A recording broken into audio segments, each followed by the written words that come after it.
What's up, world? Welcome to another episode of the BrandonJaneauShow. As you know, I am Brandon Janeau, and like always on all podcast platforms everywhere, it's the BrandonJaneauShow. Today's episode is I Bleed Sports. Yes, I do. I do. Of course, sports this weekend was crazy. Last night was the last week one football game, Jets Bills, and I will talk about that, of course. Um, but let's get into some other stuff, man. So I didn't really talk about this last week because I wanted to see how it was gonna play out, and it played out the way it played out. So Team USA, who's playing for the World Cup, qualified to get into the Olympics for next year, um, which I think they already won, so I think they should be already in the Olympics, but I don't understand how that shit goes. But anyway, they played in the World Cup this year, um, during the summer, and they not only lost, they lost. It didn't even get a medal. They didn't medal. They lost in the semifinals, and then they lost the medal game to Canada. They lost to Germany in the semifinals. And the question everybody has, the question everybody is asking now is, has the world caught up to the United States? Has the world caught up to the United States of basketball? We always have this conversation, especially a couple years ago when they were in the Olympics and they lost in the Olympics. And a lot of people were like, oh my God, has the world finally caught up to the United States of America in basketball? Yes and no. The reason why I say yes is because they're way better countries with way better players that are going to represent them teams now. You got Germany with Dennis Schroeder and all these other guys on a Germany team, and then you have Greece. If Giannis was able to play, Greece would have been a dominant team in a tournament this year. But you still have his brothers that played. So, and then you have Canada, who has their own set of great players in Canada. You got Spain, that's always a great team, and then you got, outside of Luka Doncic, you know, there's only one team that could really be run by one player.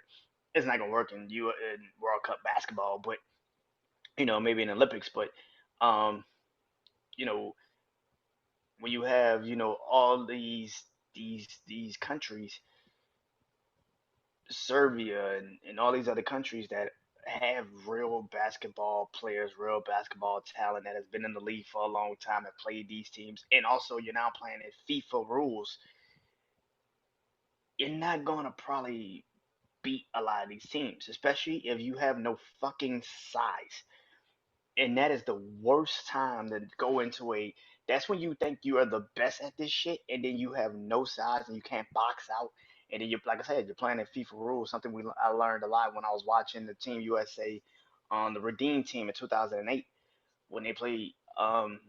That's why they had to go get a lot of big guys because it was like you can't have a team when you're playing against the Gasol brothers and you're playing against this. And now, as you get there, I mean, you know, I don't know if Russia, I don't know if the Joker has a team, a country. I don't know if their country, you know, yeah, I think he's Serbian, so maybe, yeah. So yeah, so the Joker and the Giannis and all them do play in the Olympics next year. They're fucked. Like, let's be real, like they are fucked. And I don't see how this ends well for them as a. I don't see how this ends well. And that's why I also say no, because you're sending a lot of these young players that just want to play in Team USA.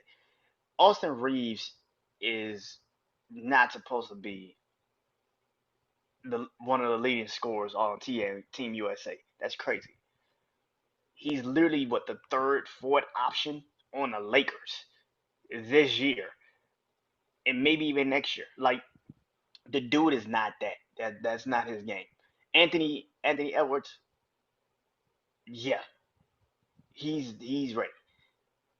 I've been saying for a while, Minnesota need to stop playing and get his man a franchise and stop acting like Karl Anthony Towns is still the franchise player. Anthony Edwards is the goddamn franchise of Minnesota. He went into Team USA and did his thing. Brandon Ingram, as much as I love him as a Pelican, man, that ain't his shit. You can't. You didn't have a lot of size. Jared Jackson Jr. was cool. Jalen Bronson is good for a backup guard, but he's not good to start your fucking team. Like, and I'm not talking about like in the NBA. I'm talking about like in a Team USA spectrum. He's not good to start the Team USA team. Like think about the 2008 Redeem team. You had Chris Paul, you had Jason Kidd, you had Darren Williams as guards. You even had Dwayne Wade coming off the fucking bench. Like you had guards, man. And you got Tyrese Halliburton. Not no diss to Tyrese Halliburton because Tyrese Halliburton's a beast. But put shit into perspective. A lot of these guys that were just jumping in playing for Team USA this year, they're what second, third, fourth options on their teams. Like, come on, bro. Like outside of Jalen Bronson, who is actually the starting point guard of the Knicks and is actually one of the best players on the Knicks, but is a franchise getting taken to the NBA Finals with Jalen Bronson as the fucking guard? No, you need another fucking scorer. You need a dominant fucking scorer. He's a great facilitator. He's a great scorer, but he ain't give him the ball and see what happens. Like that ain't the way it is with that guy. So Team USA needs to get back to getting all of their fucking superstars that actually want to play. LeBron James has said he wants to play in 2024. He says he's in, and if he can recruit some people, that'll be even better. I don't think you will be able to. And this is the thing. And yeah, I mean, Team USA is going to have pride, and they're going to have the pride of the countries and all that. But you got a long NBA season, and then you still have to go and play at Paris and you got a couple of warm up games, and then you still got to go fly to Paris and play in the Olympics. I don't see how a lot of players are going to want to do that when their summer's already in question a lot of the season. So I don't see how many players actually say, "Yeah, let's go play in the Olympics in 2024." You got to really get them to actually want to play, and I don't think they will. And I mean like Steph Curry, Jason Tatum, Klay Thompson. Depending on how far these seasons go, like Golden State, I expect to be in the playoffs. The Lakers, I expect to at least be in the playoffs. Phoenix, all these other teams, like I expect them to be in the playoffs. And that is the thing. I expect them to be in the playoffs and have deep runs. So if they have deep runs, and then you turn around and say you're playing into what May, June, late May, early June, and then you got to turn around and then go play in the Olympics in July, you're probably not gonna do that shit. And that's the thing. So I don't see how a lot of these players are gonna go. So you're gonna continue to have these teams of very second, third option players going to defend the Team USA name in these World Cups because even in the Olympics, because as good as LeBron James is, and this could be his last Olympics if he ever does do it. If he does it next year, this probably would be his last Olympics. So he could probably recruit the Steph Currys, the Klay Thompsons. He could probably recruit a lot of these guys. Maybe Anthony Davis, maybe some of these young guys to Jason Tatum and Jalen Brown. I don't think Jason Tatum I think played last time in the U.S. Team US. I can't remember, but you know Devin Booker and all these guys. Like you're gonna have to actually physically sit there and recruit these guys and actually tell them that let's go do this. Because I'm gonna be honest, I wouldn't go. I'm gonna be honest, like I wouldn't go. Like especially if my main goal is to win a championship and my focus is on trying to win a damn championship. I know it's Team USA and I know people gonna sit here and say that's crazy. Why would you not want to go and defend Team USA? But it's like put shit into perspective, and that's my main thing. Like put shit into perspective. If you're playing late into these seasons, even LeBron James in particular, because let's be real, you're probably trying to play till 2020, for your 21st, 22nd season. You want another ring probably. If you don't get it this year, you're probably done with playing basketball. Maybe one more year so your son can play with you. But that's about it. Like, so I could see how LeBron could probably try to, get people to come there and do it. But most of the people you need to go do it is guys that's one have already played in the Olympics, like Kevin Durant, Jason Tatum, Devin Booker, guys that have already played in the Olympics, Anthony Davis, but also guys that you have never like guys that have late seasons.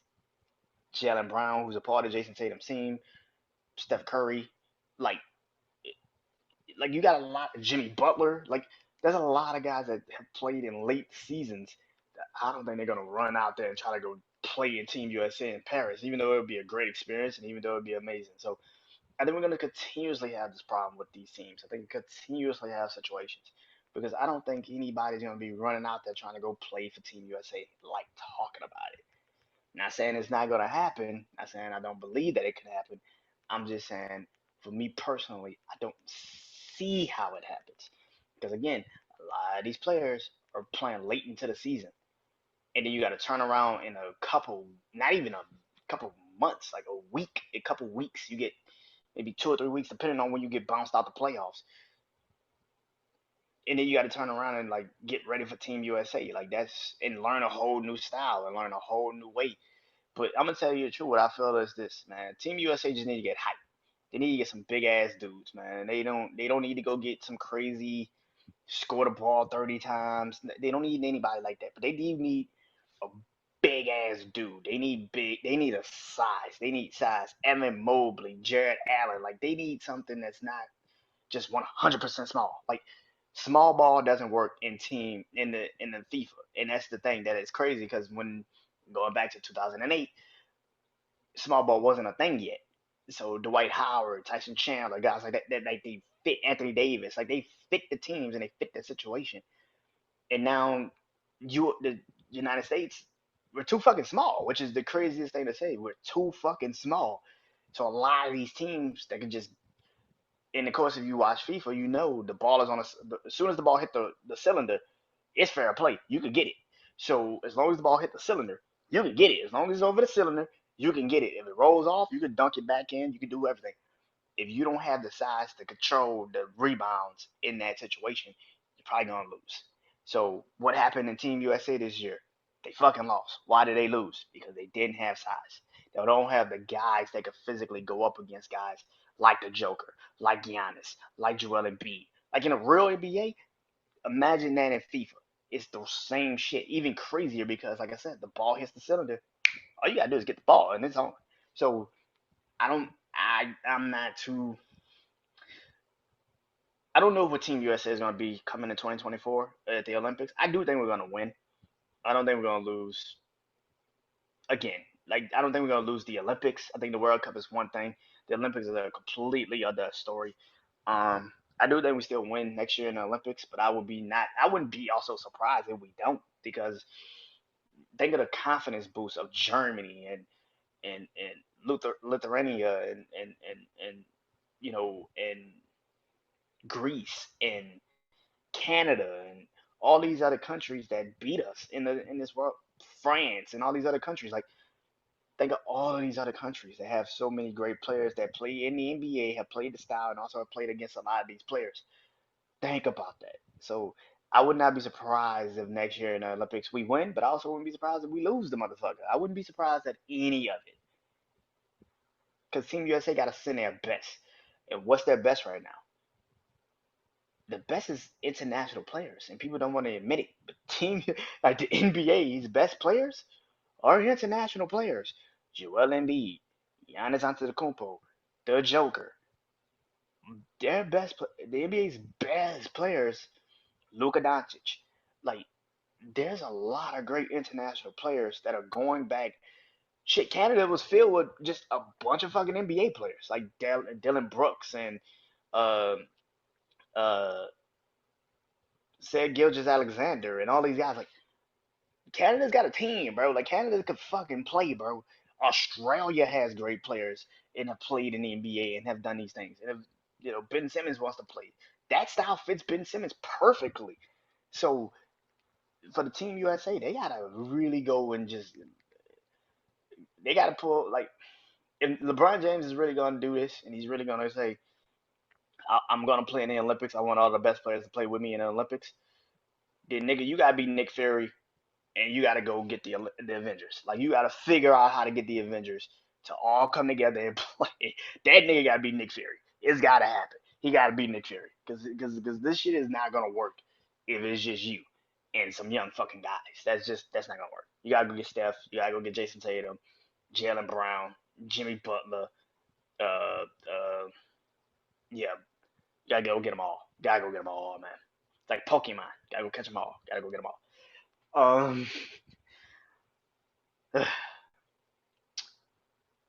What else? Before I get into what I really, really, really gonna talk about. So me and my brother Juan talked about this um today, this morning on All Sports Talk on his Instagram. Go watch it. Um, so we do a morning show every Tuesday on his Instagram, All Sports Talk. Jack's Wild Sports Recap, weekend recap show. Um, and we talked about this earlier this morning. And again, the fight is coming up: Canelo Alvarez versus Jermell Charlo, uh, September 30th. I am looking super forward for that. Looking forward to that fight. Um, and Canelo Alvarez said something during press to promote this fight in New York. I think it was on the Breakfast Club. Um, and he said, Terrence Crawford is a great fighter. Terrence Crawford has fought a lot of, he's a great fighter. But who has Terrence Crawford beaten? Who has he really fought, and who has he really beat? Errol Spence, right? And my brother Juan asked me that today on our show, and I said that Canelo's right, and he's also I said Canelo's right. I said Crawford has beaten. Now, a lot of people will sit here and say, "Well, Crawford beat Spence, and he beat Sean Porter. If you watch boxing, he beat Sean Porter, he beat Kell Brook, he beat all those guys. He has beaten people." Here's why I say he's right though, because compared to the names that, let's say, in Floyd Mayweather's time, and I get it, people will sit here and say, "You fight who you fight," but the display that Crawford has had against certain guys is one thing. But I feel like this. Crawford really hasn't beat anybody. Yet a namesake, he's beaten. You know what I'm saying? By the namesake, he's beaten names. But compared to when they first stepped in the ring with Crawford, Porter had already lost to Spence. Cal Brook already had lost to Spence. You know what I'm saying? Like they have already lost to these people. And that's something I said earlier this morning. That is like Floyd Mayweather beating all the people that Pacquiao beat. But you didn't beat them in their time when they fought Pacquiao. Pacquiao beat them, and then you took them on maybe a year, 2 years later. And there's nothing wrong with that because that's just boxing. But Crawford didn't beat anyone, and that's true. He hasn't really beaten a guy on his level until Spence. Porter fought Crawford and retired right after that because Porter was done. He was like, I don't like this is my last fight. I'm done. He was already doing like boxing analyst. That's actually he announced it when he was doing boxing analyst for Fox. I remember that fucking shit. And so he announced it then, like I'm technically mandatory to fight Crawford next, and then he fought Crawford and lost, and that's it. But and Kyle Brook fought Crawford in the pandemic and stuff like that. But Crawford only beaten one real true number one, beat the living hell out of him, but beat the shit out of him. I'm not gonna sit here and act like Crawford didn't beat the shit out of Spence because he beat the living shit out of Spence. But here's my problem with Canelo saying that. It's like he didn't really fight anyone. But Canelo, you haven't really fought anyone. Who have you fought? Who have you fought? The guys that you really have actually fought, Triple G, right? Let's put it into perspective. The trilogy with Triple G. The first fight, to be honest, you should have lost. They gave you a draw to save face. You should have fucking lost that first fight. Triple G was whooping your ass. You came on strong at the end, but he was whooping your ass. At the time, what Triple G was what? Damn near 38, 39, 40, and he put it on you. You were like 24. Me and you, like, Canelo's like literally, what, a year or two older than me? I'm 29, he's what, 30, 31? And Triple G was whooping his ass. Like, just beating the shit out of him. The second fight, you clearly won that because Triple G was already past 40. Like, and then this last fight y'all fought, clearly you won that. It was like, what the fuck could Triple G really do? You're younger than him. You're faster than him, and you're quicker than him. Like, of course you were supposed to win that fight. But this is the problem with that. Canelo, who you fought too? Like, you guys literally sit here and say that same shit about you. Caleb Plant. Caleb Plant was beating you early in that fight, and then he fucked up and got caught, and that was the end of that. Same thing with um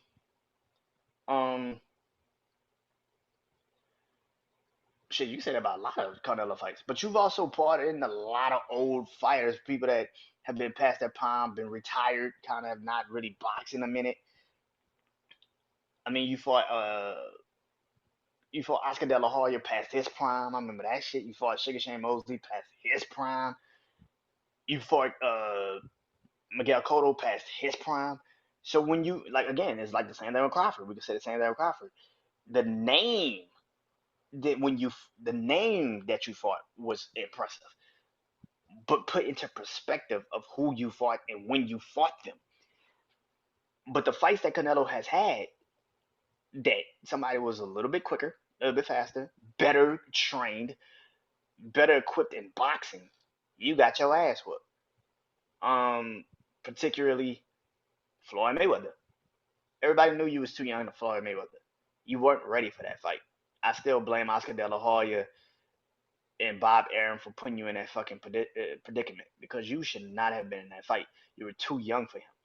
He was gonna outclass you and outbox you. I don't give a shit how strong you were. When somebody got a boxing mind like that and the ability like Floyd Mayweather, you were never gonna win that fight. Period. Shit just wasn't gonna happen. The only person that could beat Floyd at that time was probably Manny, and even Manny had problems with trying to catch Floyd for most of that fight. He got him a couple times, but he never really put that Manny Pacquiao stamp on it. And Canelo never touched Floyd, like ever in that fight. Never fucking touched him. Beat the living hell out of that dude. And it goes into the other side, where it's like when you moved up a weight class and you try to take on Beavidov, Beavidov was better than you, and he just jabbed your ass. He didn't do shit that whole night. He just was jabbing you. He just kept you at a distance. And as soon as he kept jabbing the shit out of you, you couldn't do anything. And even the analyst that was at the commentary, that was trying to be like, well, if Canelo gets into him, and he could really get him, and the analyst was like, God, after like the 7, 8 round, they were like, yeah, this shit is over. Like he can't touch him. Like he can't even get him.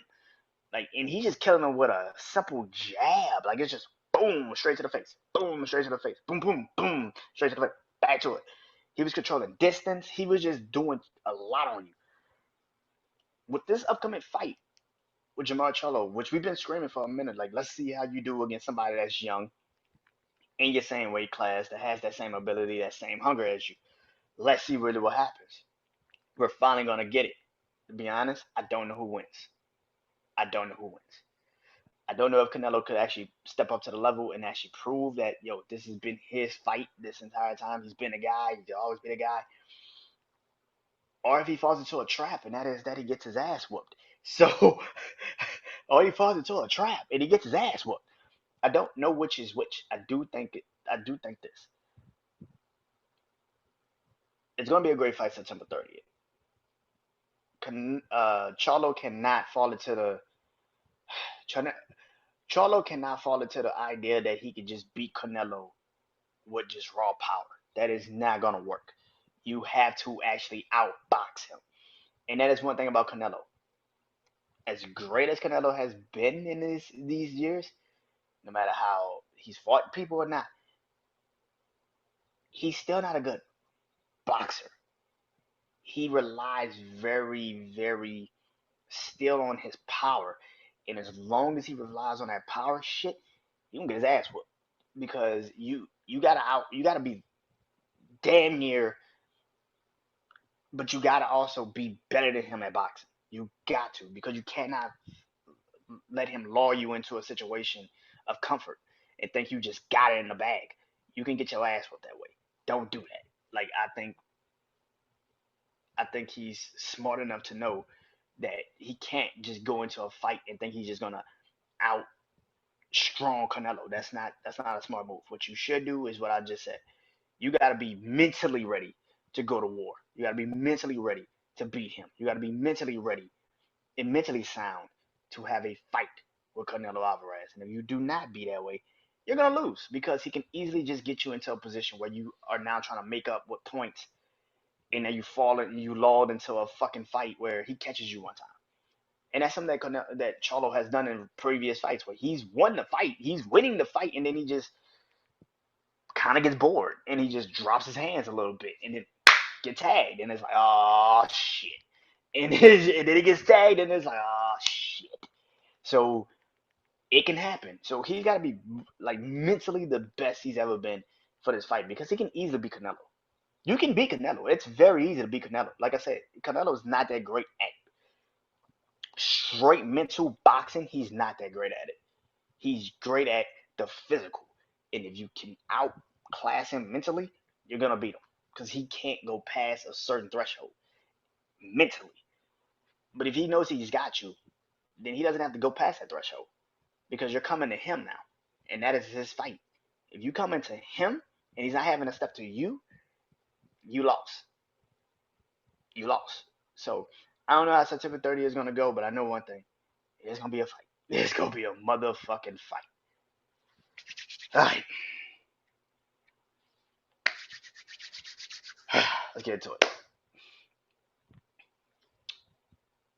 College football. Week 2 was just this past week. Um,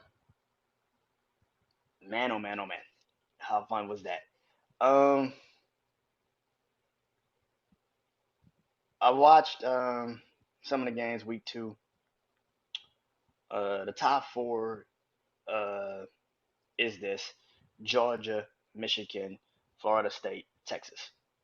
Texas, why? Because they beat Alabama in Alabama. Um, the first 3 teams, I'm gonna be honest, all 4 teams should stay in their position the entire year. Like they shouldn't have a fall at any point. The SEC this season is very disturbing to me. LSU lost already to Florida State. As I continue to watch LSU, I gotta see them against Mississippi State this week. I gotta see how they look. But Florida State really doesn't have any competition in the ACC outside of maybe Duke. North Carolina struggled against Appalachian State. Like they can be beaten. They can be beaten. Miami beat Texas A&M, which is a very interesting game. When they do play each other, I would be interested in how where Miami will be personally at that time. But outside of maybe Duke, Florida State should be able to cruise through this whole fucking college play, like their entire schedule. Outside of Miami and Duke, those 2 games, I think they do play Miami. I think they do play Duke. I mean, I think they play Miami. I know they play Miami, but I know they probably play Duke too. So outside of those, you know, 2 games on their schedule, they should be good. Like I don't really see anybody really stopping them. I don't see one person really stopping them. So yeah, Florida State should run through their schedule. Michigan should run through theirs. The only team that I can see actually have a Michigan can really have a problem with is Penn State, and that's it. That's the only team I see Michigan really having a goddamn problem with is Penn State. I don't think Ohio State is good enough to actually compete with Michigan this year, especially in Michigan. That's not going to happen. They're going to get their ass whooped by Michigan. It's going to be worse than the last 2 meetings. They're going to get their ass ran through in Michigan this year. The only team I see Michigan having a problem with is literally Penn State. Penn State actually has a quarterback, and that's scary into itself.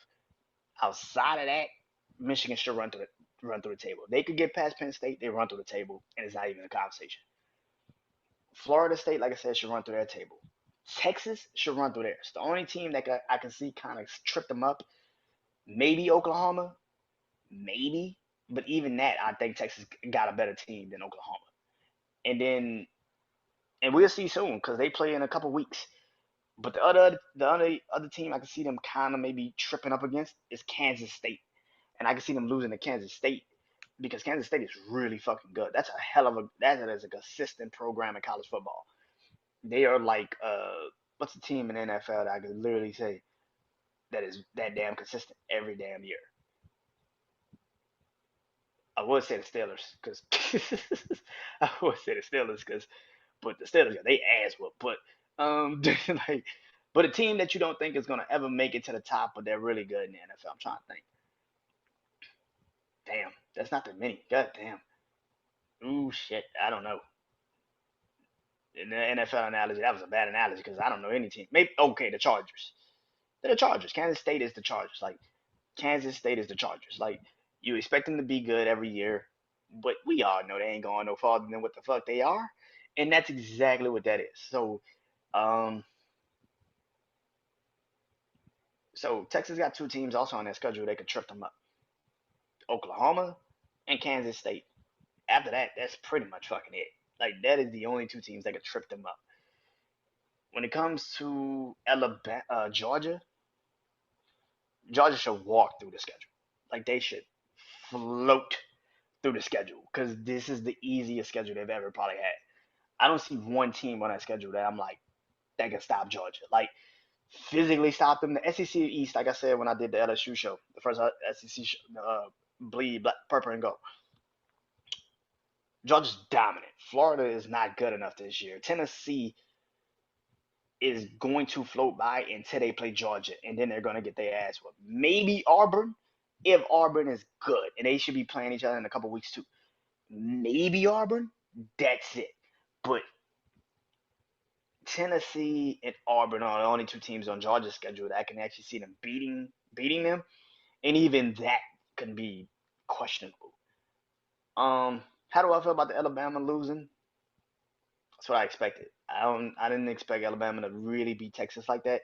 Like I said last week, if Texas won, I thought they could have survived it better than Alabama could. If Alabama won, I'd say if Texas lost, then Texas was probably done because they don't really have that many teams on their schedule they can really beat and then jump up over. If Alabama loses, then Alabama can make it up. But I don't think Alabama has the team to make it up. They don't have the receivers, like my brother Juan said this morning. They don't have the receivers. Their secondary is injured. Their defense isn't what the defense is good. That front four is always gonna be great, but the back half is terrible. You don't have the running backs. You don't have the offensive line like you used to have. You don't have any of that shit. Usually that makes Nick Saban usually can make it up, but he can't make it up this year. And I think that that is the problem. And I also think the fact that he kept trying to play like, well, whoever we put in the quarterback position, they're gonna do great this year. That was the dumbest shit ever. You should have known right then and there that he had a problem. Because if he didn't know, because to me personally, Nick Saban knows who the fucking quarterback is by week one. He knows who his quarterback is.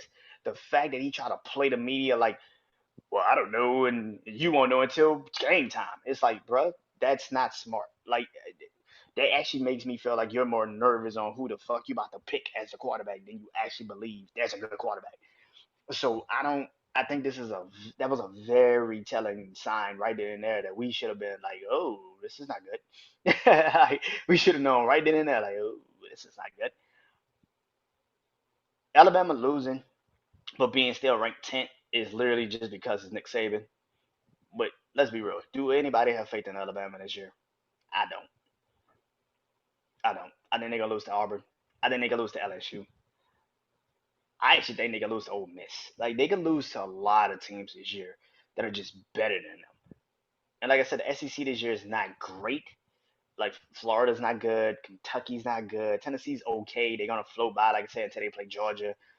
LSU, we shall see as the season progresses. Like we shall see. Same thing with Ole Miss and same thing with Auburn. We should see how the season progresses. Alabama, injuries right now are killing them. So we already know if they lose 2, 3 games before they even get to the meat of the schedule, they're already fucked, and it shouldn't even be a conversation. Um, so yeah, I think that right now, as I'm like watching this, Alabama, the SEC is not good.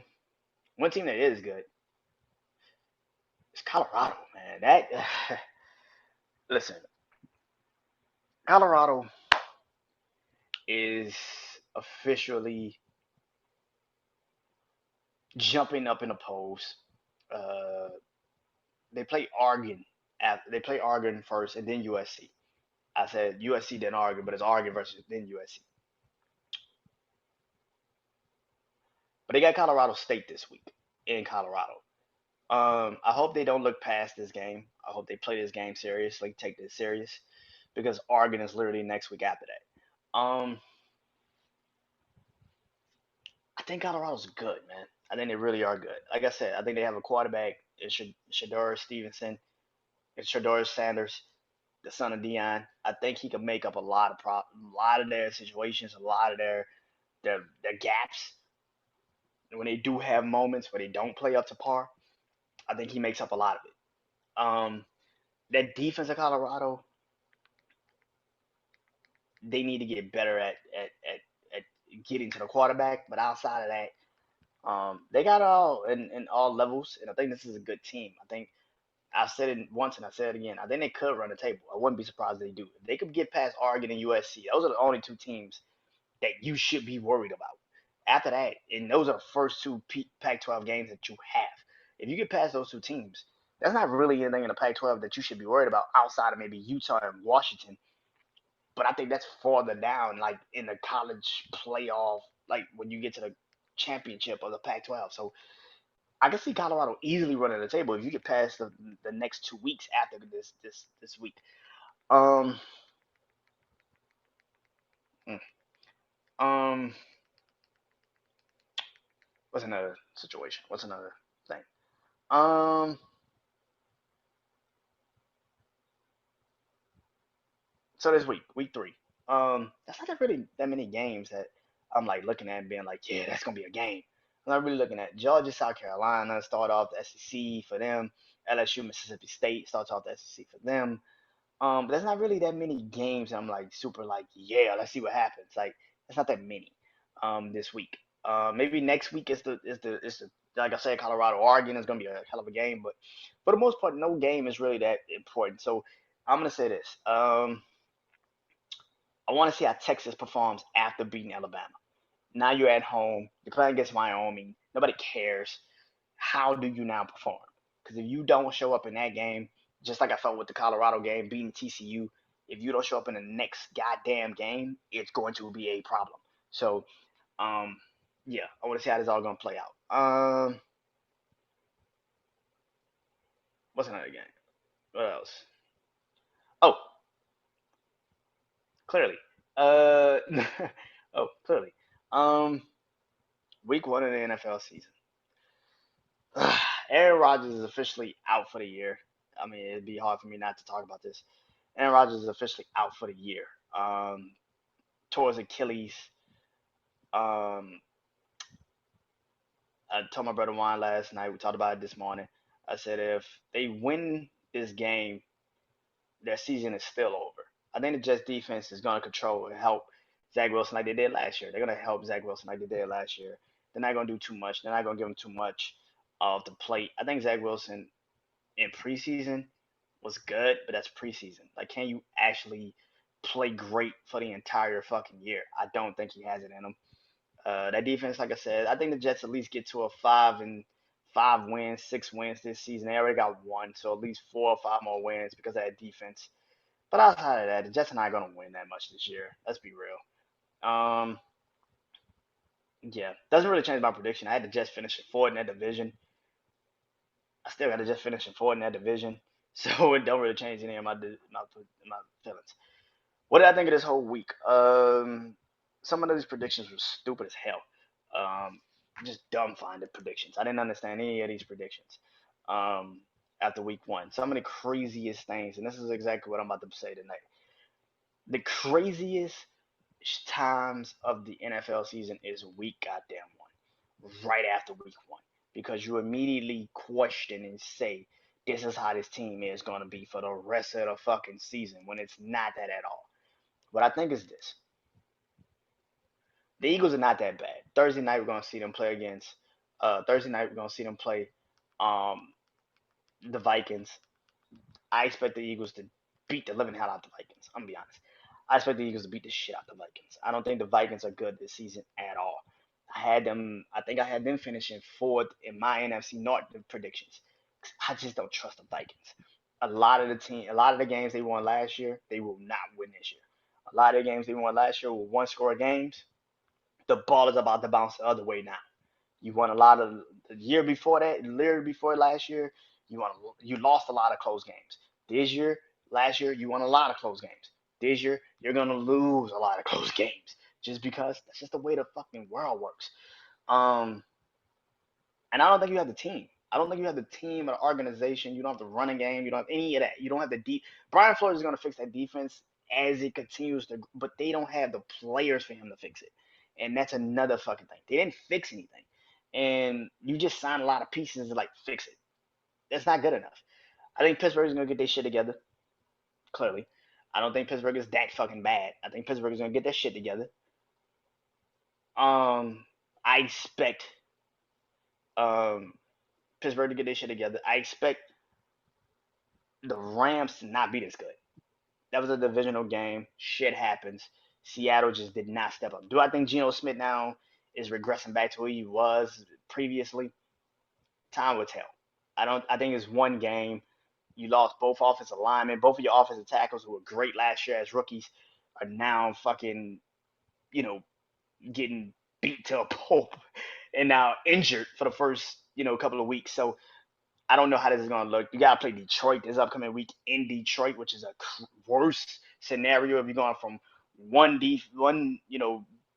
offense. If you're going from a bad offensive line play against the Rams, who just have really one fucking pressure, and that's Aaron fucking Donald. You couldn't even stop. They couldn't even stop him. Like, so now you're going from Aaron Donald to Aiden Hutchinson. Like, that is not good. And plus, Aiden Hutchinson plays on the outside. So already you have two tackles that are hurt. It ain't healthy and ain't gonna be there. That's a fucking problem, bro. Like, yeah, that's a scary feeling to go into that situation not knowing what the fuck you about to get yourself into. Um, yeah, that ooh shit, that's a problem. That's gonna be a bad game for Seattle. Um, what's another game that I'm concerned about Kansas City. They got Chris Jones back, but Kansas City, I had Kansas City finishing third in the AFC West this year. Um, I know people are listening to this and thinking I'm crazy, but I had to finish in third in the AFC West this year. It's just hard to win a championship the previous year and then come back and lose a receiver, couple receivers, receiver, like of course, you know, uh, Juju Smith-Schuster is not a great top tier number one receiver, but he's good enough. I mean, he's good enough, right?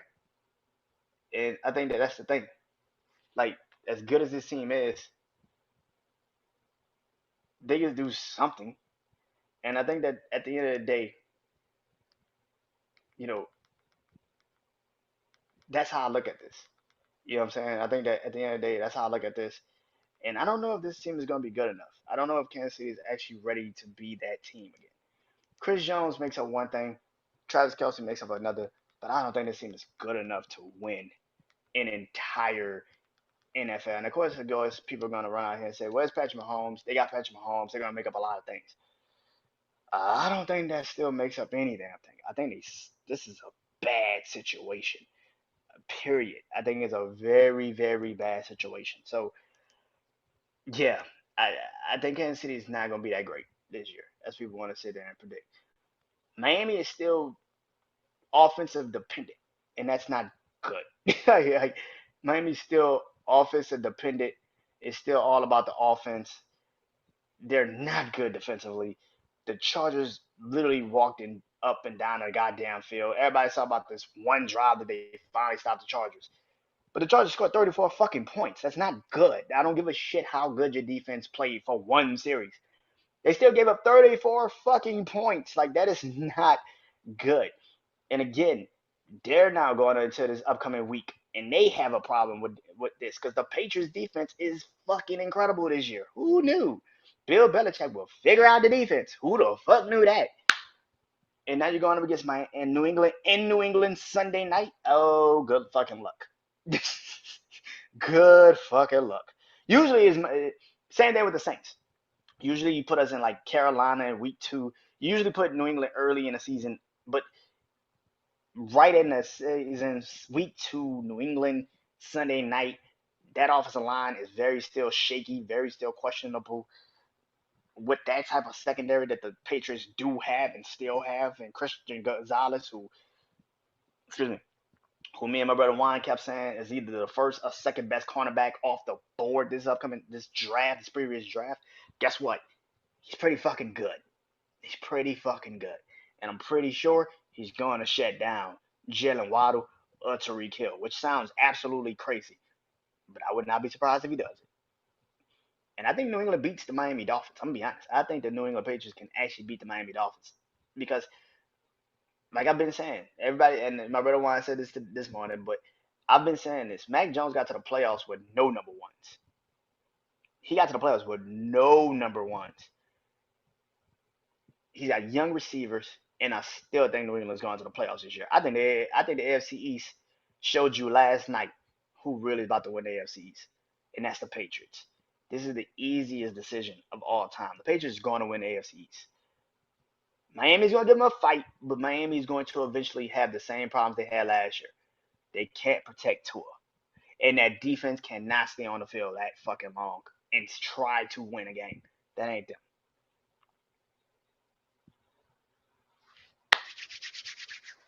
At the end of the day, football has happened. And here's some of my here we goes and what the fucks and how the hell did that just happen? Um, how the hell did that just happen? Seattle, what the fuck was that? Like I said, it's a divisional game, but at the same time, you're at home.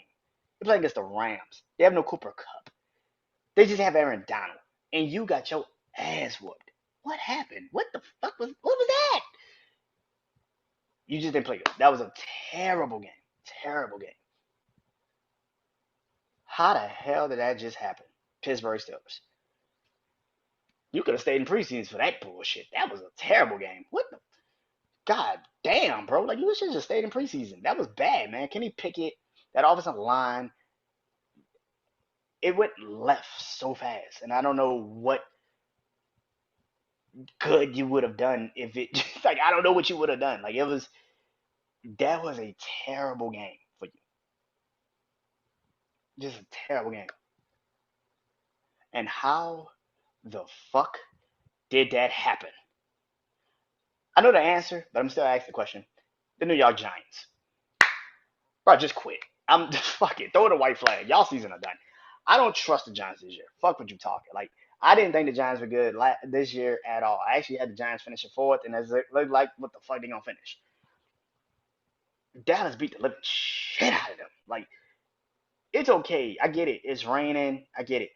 But this is why you don't pay a fucking quarterback damn near 40, $50 million if he can't play in the fucking rain. Like that is ridiculous. Like that Daniel Jones showed you why you don't make rash decisions at the quarterback position and say he's a franchise guy. He can't play in the fucking rain. That is a problem, bro. Like he should have stayed his ass at home. That was embarrassing. What the fuck was that? Like that was, whew, that shit was terrible. Oh my god, that was bad.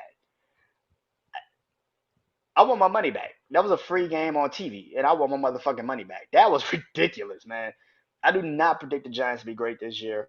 I didn't do at the beginning, like I said, when we did the predictions, I didn't predict the Giants to be great this year. I actually thought they'd finish fourth in the division because they're going to regress. Daniel Jones should not have been paid that much money. Everybody talking shit about Joe Burrow, but they need to really talk shit about Daniel motherfucking Jones. That shit was incredibly bad. I at least trust that Joe Burrow is going to get his shit together. That was fucking horrible. Good fucking God. That was terrible. That was a terrible game. Oh my God. That was bad. That was fucking bad. Oh my God. I want my money back. I need my money back. I need all my money back for that game.